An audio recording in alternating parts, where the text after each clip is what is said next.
नमस्ते। आप सब लोगों का ग्रो एंड ग्रो में स्वागत है। आज के अपने इस वीडियो में मैं आपको दिखाने जा रही हूँ अपनी इमिटेशन ज्वेलरी का जो कलेक्शन है वो। इस टेबल में मैंने सारे बॉक्सेस रखे हुए जो कि सिर्फ आपको दिखाने के लिए हैं। और ये ड्रेस मैंने जो कि अमेजन से बाई करी थी, ये मैंने आज पहनी हुई है। आप लोगों को ये ड्रेस कैसी लगी? ये मैंने कुछ 700 समथिंग में ऑर्डर करी थी। मुझे इसका प्रिंट काफ़ी अच्छा लगा और जब ये मैं ऑनलाइन देख रही थी तो मुझे इसके रिव्यूज़ काफ़ी अच्छे मिले थे और इसका लुक बहुत अच्छा लग रहा था। दैट्स व्हाई मैंने ये ऑर्डर करी और मुझे ये अच्छी लग रही है। और दूसरी बात ये कि इसका फैब्रिक भी बहुत अच्छा है। ये पॉली कॉटन है, एक्चुअली प्योर कॉटन नहीं है, लेकिन इसका फैब्रिक बहुत प्यारा है। हालांकि इसकी चुन्नी का जो प्रिंट है ये भी बहुत प्यारा लग रहा है मुझे। चलिए आगे बढ़ते हैं हम अपने कलेक्शन की तरफ और मैं आप लोगों को दिखाती हूँ अपनी इमिटेशन ज्वेलरी जो कि पिछले 5-6 सालों का कलेक्शन है। और हर साल मैं इस ज्वेलरी का कुछ ना कुछ पार्ट निकाल देती हूँ क्योंकि रखे रखे ज्वेलरी जो है इमिटेशन ज्वेलरी वो ख़राब हो जाती है और हम रेगुलर कुछ ऐसी चीज़ें नहीं यूज़ करते हैं जो कि हम हर वक्त तो इमिटेशन ज्वेलरी यूज़ नहीं करते, तो वो रखे रखे भी ख़राब हो जाती है। तो मैं काफ़ी कुछ मैं निकाल चुकी हूँ, लेकिन जो बचा है वो मैं आप लोगों को दिखाना चाहती हूँ। चलिए हम बढ़ते हैं आगे की तरफ। तो सबसे पहले हम शुरुआत करते हैं अपने रिंग्स के कलेक्शन से। तो आप मेरे रिंग्स देखिए, बहुत डिफरेंट डिफरेंट टाइप्स की मेरे पास रिंग्स हैं जो कि मैं धीरे धीरे आपको पहन पहन के दिखाऊंगी। और मेरी जो रिंग्स हैं वो बहुत बड़ी बड़ी रिंग्स हैं एक्चुअली। उसमें से जब मैं उनको पहनती हूँ तो लोग बोलते हैं ये तंत्र वंत्र विद्या वाली जो रिंग्स होती हैं ना, बड़ी बड़ी होती हैं और कोई ना कोई कलर वाली होती हैं, ब्लू, रेड, ग्रीन या फिर ब्लैक कलर का। तो आप मेरे रिंग्स का कलेक्शन जो देखेंगे ना, आपको बिल्कुल ये लगेगा कि हाँ, मैंने तंत्र मंत्र विद्या वाली रिंग्स रखी हुई है। कोई कोई रिंग किसी काम आती है, कोई रिंग किसी के काम आती है। तो इस तरह से है, आप मेरे रिंग्स का कलेक्शन देखें। तो देखकर आपको लगा ना कि ये पूजा पाठ वाले रिंग्स हैं, बट नहीं, ये मैचिंग के रिंग्स हैं। और मुझे कुछ बड़ी रिंग्स ज़्यादा ही पसंद है एक्चुअली। मुझे छोटी छोटी रिंग्स जो हाथ में ना दिखाई दे मुझे अच्छी नहीं लगती हैं, तो इसलिए मुझे बड़ी रिंग्स अच्छी लगती हैं। नहीं नहीं, अभी और भी है मेरे पास रिंग्स। वो तो बस मेरे 10 फिंगर हैं तो 10 में से 10 आ गई और बाकी अभी और भी हैं। आप लोग सोच रहे हैं कि मैं ना ढूंढ ढूंढ के क्यों पहन रही हूँ। एक्चुअली क्या ना, कुछ रिंग्स है रख रख के टूट गई हैं, तो मुझे छांट छांट के पहनना पड़ रहा है कि कौन सी अच्छी है कौन सी नहीं। उसमें से कुछ टूटी हुई हैं, मतलब बीच से निकल गई हैं। मैंने बोला था ना कि वो चीज़ें रखे रखे ख़राब हो जाती हैं, तो इसी वजह से मुझे सब छांट छांट के पहननी पड़ रही हैं। उसके अलावा भी मेरी 15-20 एक्चुअली जो हैं, 16-17 रिंग्स तो हैं ही। और जिनको मुझे बहुत कम पहनना होता है, मुझे ये नहीं समझ में आता कि मैंने लिया क्यों। बस 2-3 ले लेना चाहिए जो मल्टी ड्रेसेस में काम आए। ज़्यादा से ज़्यादा एक्चुअली लेना ही नहीं चाहिए। वो क्या होता है ना, हमें एक तरह का शौक होता है। और ये खैर काफ़ी पुराना कलेक्शन हो गया तो इस वजह से काफ़ी ज़्यादा है। अदरवाइज़ अब तो मैं लेती ही नहीं हूँ, पर बहुत कम लेती हूँ। एक्चुअली मुझे गोल्ड पसंद है, अब तो मैं गोल्ड ही लेती हूँ। तो अब हम आगे बढ़ते हैं अपनी बाकी की ज्वेलरी की तरफ। जो हमारे बाकी की ज्वेलरी है, जैसे कि हमारे ईयर रिंग्स हैं। ये ईयर रिंग्स जो हैं वो मैंने स्ट्रीट शॉपिंग करी हुई है, वहाँ से लिए हुए हैं। और ये ईयर रिंग्स की जो कॉस्ट है वो सब 100-150 की रेंज में ही है सारे। जब लॉकडाउन से पहले जब हम लोग जाते थे मार्केट, तो स्ट्रीट शॉपिंग होती है ना, तो वहाँ पर इतना अच्छा लगता है ना, देख देख के लगता है ये भी ले लो, ये भी ले लो, ये यहाँ काम आ जाएगी, ये इस ड्रेस के साथ काम आ जाएगी। ये सोच सोच के ना हम बहुत सारा कलेक्शन कर लेते हैं और वहाँ से आकर उस दिन तो खूब पहन के रखते हैं। उसके बाद हम उतार देते हैं और फिर उसके बाद पता चलता है कि हमें जल्दी में कहीं जाना ही नहीं हो रहा है। तो फिर इस चक्कर में, हालांकि उस वक्त पहना है लेकिन चीज़ें ख़राब नहीं होती इतनी जल्दी। तो अब थी ये इयररिंग मैंने कानपुर से लिया था, मुझे बहुत अच्छा लगा। लेकिन मुझे जब भी पहनती हूँ तो मुझे इसके कॉम्प्लीमेंट कुछ अच्छे नहीं आते, तो इसलिए मुझे बड़े बड़े रिंग्स भी अच्छे, इयर रिंग्स भी अच्छे लगते हैं एक्चुअली। जो ड्रेस में दिखे, एक्चुअली जिसमें मैं दिखूँ, मुझे वो चीज़ बहुत पसंद है। तो अब यही यहाँ पे ये हो जाता है कि पहन लो तो उसके घर से ही आपको कॉम्प्लीमेंट इतने ख़राब मिलते हैं कि बाहर पहन के जाने का मन ही नहीं करेगा आपका। तो बस, लेकिन जब ख़रीदो तो सब बहुत अच्छा लगता है। तो ये इयररिंग्स सारे आप मेरे देख सकते हैं कैसे किस तरह से मैंने सब लिए हुए हैं, लग गई हैं। लेकिन अभी काफ़ी साल पुराने हो गए, सारा पूरा कलेक्शन ही हमारा 4-5 साल पुराना है। तो अब इतने साल तो चल ही जाएगा जब आप पहनोगे नहीं तो ये सारा जो कलेक्शन है, ये सारे इयररिंग्स जो हैं वो सब के सब मेरे स्ट्रीट शॉपिंग से लिए गए हैं। और इसमें से कुछ हैं जो कि मैंने लोखंड वाला मार्केट से लिए हुए हैं, क्योंकि ये जो पेयर है ये मैंने ऑनलाइन बाय किया था, इसको मैंने मिंत्रा या अमेज़न से ख़रीदा था और मैंने शॉपिंग भी करी थी। नहीं, इसको मैंने अजियो से ख़रीदा था, कहीं से तो मैंने बाय किया था। और ये इसको पहनकर मैंने शूट भी किया है, लेकिन बहुत हैवी है सीरियसली। एक बार पहनने के बाद दोबारा तो मन ही नहीं किया, मतलब संभालना मुश्किल हो गया था मेरे लिए।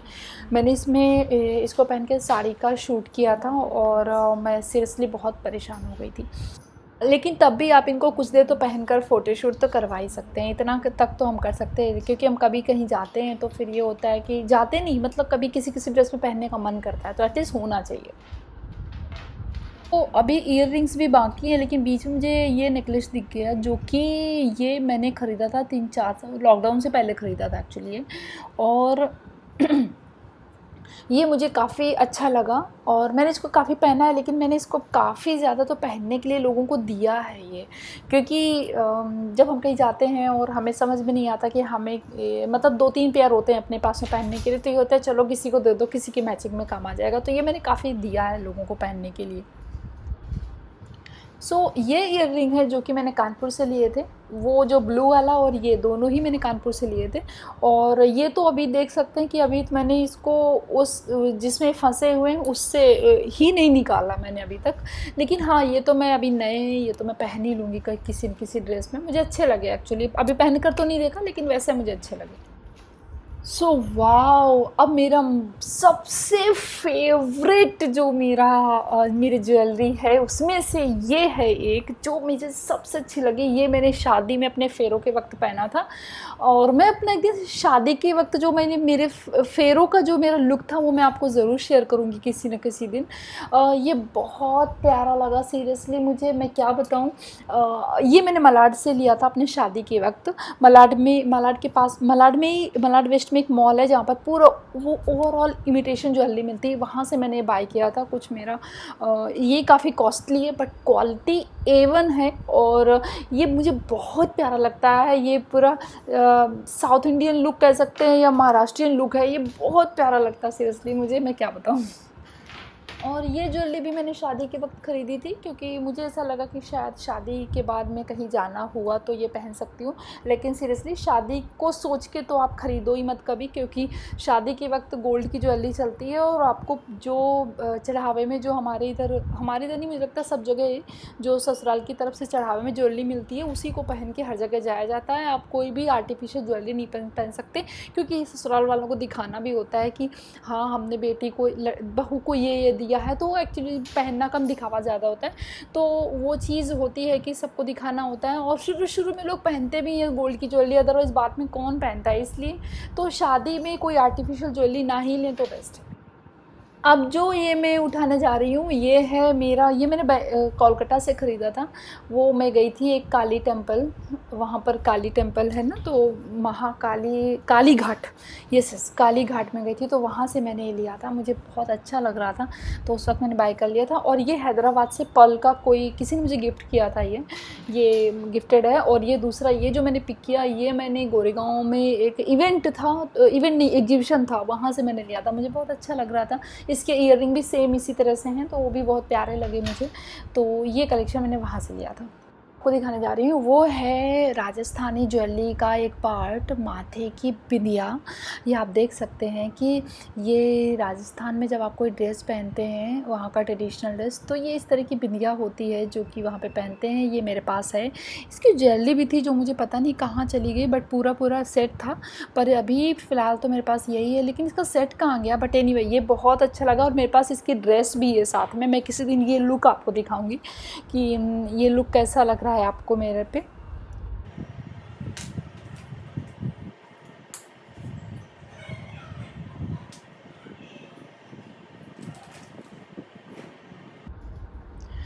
ये जो मेरा सेट है ये मुझे किसी ने गिफ्ट दिया हुआ था, मेरी शादी के बाद एक्चुअली किसी ने मुझे गिफ्ट किया था, तो ये मुझे अच्छा लगा। ये आपको कॉटन की साड़ी या फिर सिल्क की साड़ी इस तरह का है। ये एक बहुत मतलब एक डिसेंट लुक आता है इसको पहन के, ये बहुत प्यारा लगा मुझे। और इसको मैंने 1-2 बार पहना भी है और ये मुझे बहुत अच्छा लगा, तो ये मेरा गिफ्टेड है। एक बार मुझे बहुत मन किया था, हमारे मतलब स्ट्रीट शॉपिंग में ये ज़्यादा ड्रेसेस चीज़ें मिलती हैं। मुझे बड़ा मन किया था बंजारा लुक क्रिएट करने का, तो मैंने इस तरह की काफ़ी सारी चीज़ें ख़रीद ली थी। आप ये देखें, ये जो ईयर रिंग्स हैं या नेकलेस मैं भी आपको दिखाने वाली हूँ, वो भी पूरा बंजारा लुक होता है, पूरा मेटल का है वो। और मैंने 3-4 पेयर ख़रीदे थे, जिसमें से एक मैंने किसी को दे दिया और बाकी जो है वो मैं 2-3 हैं जो मैं आपको दिखा रही हूँ। ये मुझे एक वक्त था जब मुझे बहुत वो लेके घर आई, पहन के देखा, उसके बाद रख दिया और मैंने टिकटॉक के वीडियोस बनाए इसको पहन पहन के। तो ये है मेरा, और ये काफ़ी साल पुराना सेट है, ये सेट है ये। तो ये काफ़ी पुराना हो गया, अब तो मेरा बिल्कुल मन नहीं करता इसको पहनने का। अब शायद इसका ट्रेंड भी चला गया, तो उस ट्रेंड को सोच के चीज़ें लेके रख लो, पैसे वेस्ट हो जाते हैं, कोई मतलब नहीं है। बट हाँ, अगर आपके घर पे कोई है छोटा बड़ा या किसी को दे सकते हैं तो आप ज़रूर दे सकते हैं। ये ईयररिंग जो इस वक्त, एक वक्त तो था जब बहुत चलते थे, अभी तो मार्केट में होते भी हैं तो कोई देखता भी नहीं है इनको। ये ईयररिंग मुझे मेरे बहुत प्यारे हैं। ये मैंने मेहंदी की ड्रेस के साथ के लिए लिए थे और एक ग्रीन कलर के हैं। आप देख सकते हैं कितने क्यूट से हैं। लेकिन बैड लक, इसका एक का ना जो लटकन है वो टूट गया है और ऊपर का सिर्फ वो जो टॉप का जो सेक्शन होता है वो अकेले बाकी है, नीचे का जो लटकन है वो टूट गया। बाकी मुझे बहुत प्यारा लगा ये अपना ईयररिंग। अब ये वाला नेकलेस आप देखिए, ये भी काफ़ी पुराना है मेरा, 4-5 साल पुराना है। और ये आपको प्लेन साड़ी में या शूट करना है या कोई एक लुक क्रिएट करना है आपको थोड़ा सा राजमाता टाइप का, तो आप इसको पहन सकते हैं। तो ये भी मेरा मतलब काफ़ी पुराना हो गया set. Now I am showing you one of the most favourite my jewellery. उनमें से एक ये है नेकलेस, जो कि मैंने इंगेजमेंट में ख़रीदा था। ये मुझे बहुत प्यारा लगा, इसकी डिज़ाइन मुझे बहुत क्यूट लगी। ये मैंने लिया था और ये मुझे बहुत प्यारी लगती है। इसको मैं बहुत संभाल के रखती हूँ कि ये ना ख़राब हो रखे एक्चुअली। तो ये मुझे बहुत प्यारा लगा। इसमें से मेरे पास 2-3 ज्वेलरी हैं जो मुझे बहुत प्यारी लगती हैं और उनको मैं बहुत ज़्यादा संभाल के रखती हूँ।